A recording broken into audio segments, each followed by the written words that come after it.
Hello everyone, Charles Watts here. Welcome back to Inside Arsenal. It is Wednesday. I know I've already done one of these shows today, but I thought I'd put back on because quite a bit has happened since the last time I recorded something this morning. So there's quite a bit to speak about. I thought, why not? Why wait till tomorrow? Let's do another one this evening. So I hope that's all right. I hope you're having a good day wherever you're watching or listening to this around the world. Thank you for joining me as always, whether you're on YouTube, you're on podcast, you're on Patreon.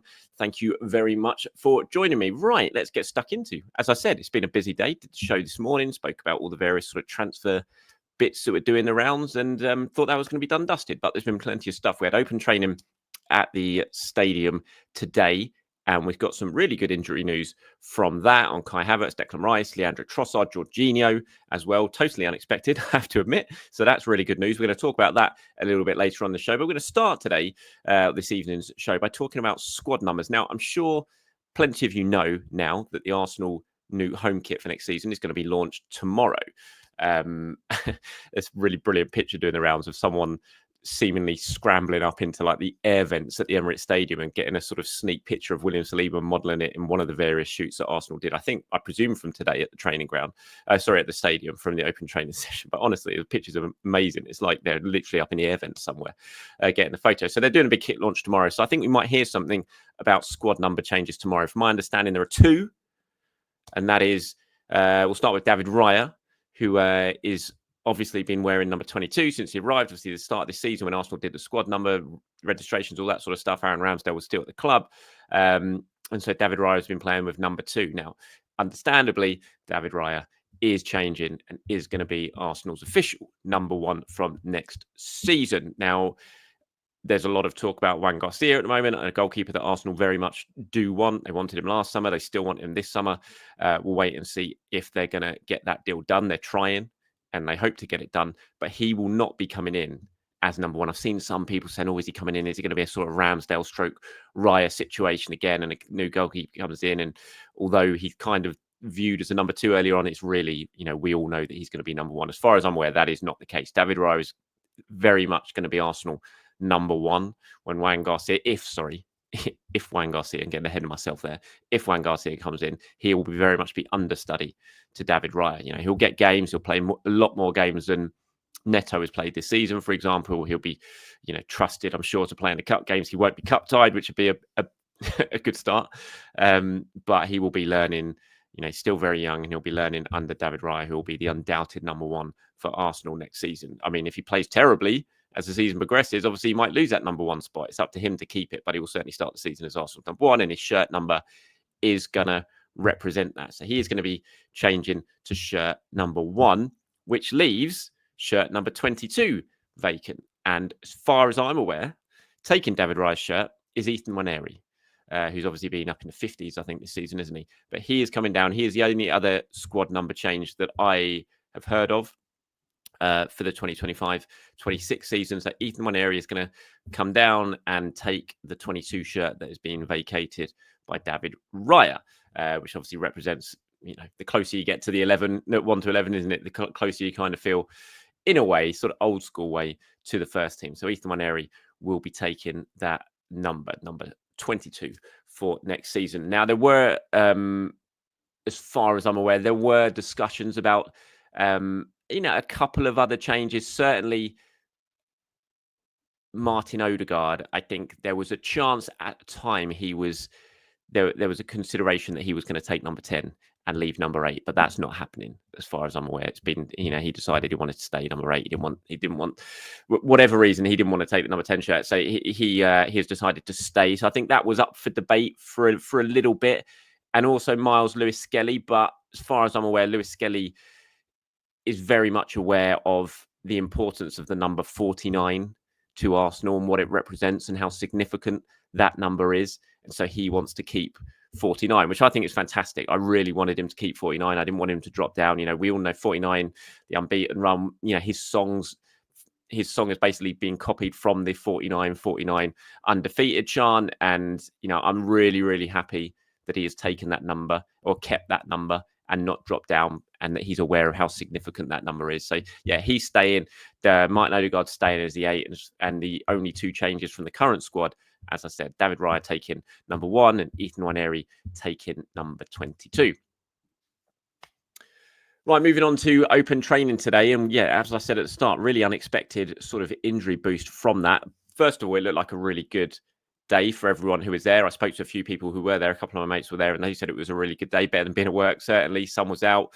Lots of fans down in the lower tier enjoying the open training session. The players going through their paces, doing some shooting stuff, playing some matches, getting involved. I mean, if you're watching on YouTube, you can see some very wholesome shots of Arsenal players with young children who are out on the pitch. Some of the kids were doing the warm-ups with the players as well. So that went down really well. Arsenal players giving out goodies. You can see Martin Odegaard and other players were throwing balls into the crowd. So that was a good thing. But what was also a very good thing from the training session, Kai Havertz is back. Now, Mikel's been speaking about him of late, suggesting there's a chance he could play before the end of the season. I think the last update he gave, he said it could be a few games. Obviously, that's not going to be the case now because we've only got 2 left. But Kai Havertz was involved in full training today. Again, you watch it on YouTube, you can see the classic picture of what happens when injured players return. I don't know where this comes from, but basically you've got to run through all the other Arsenal players who slap you very hard on the back as you run through. That's your welcome back to the squad, getting smacked on the back. So Havertz was there. He took part in the training session, which was absolutely fantastic. Whether we see him at the weekend, I suggest we probably will, but not from the start. I imagine we might see him for sort of 20 minutes or so, which would be great for a sort of final home game of the season to see Kai Havertz back in action again. But that wasn't the only good bit of injury news as well. As you can see from these pictures, we had Leandro Trossard out there. Jorginho was out there. Declan Rice was out there. I mean, when was the last time we had good injury news? It feels like forever that we've had good injury news. And then suddenly in one day, we get loads of it. I thought Declan Rice's season was probably over. I definitely thought Leandro Trossard's season was over with the hamstring sort of problem that he went off with against Liverpool. But just a few days later, he's here taking part in full training session. So hopefully that was nothing more than cramp, maybe, for Leandro Trossard. Sammy, in the report that he did yesterday about Declan Rice's hamstring issue, said that there wasn't any sort of fear that it was a serious one.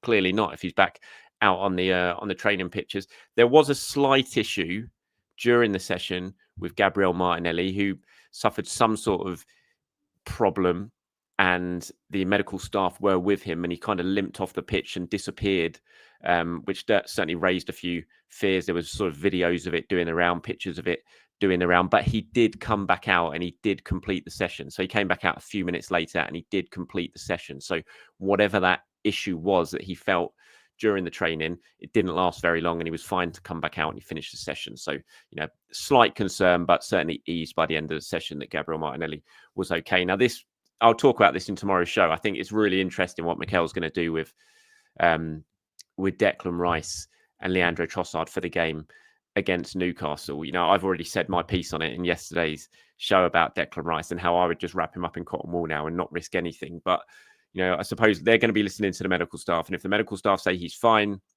he can play. If Declan Rice says he's fine, he can play. I would think that Mikel Arteta is going to sort of listen to that and say, okay, fine, he plays. It's a massive game against Newcastle. We need to win. If we win, we can guarantee pretty much second place. We can knock Newcastle out the equation.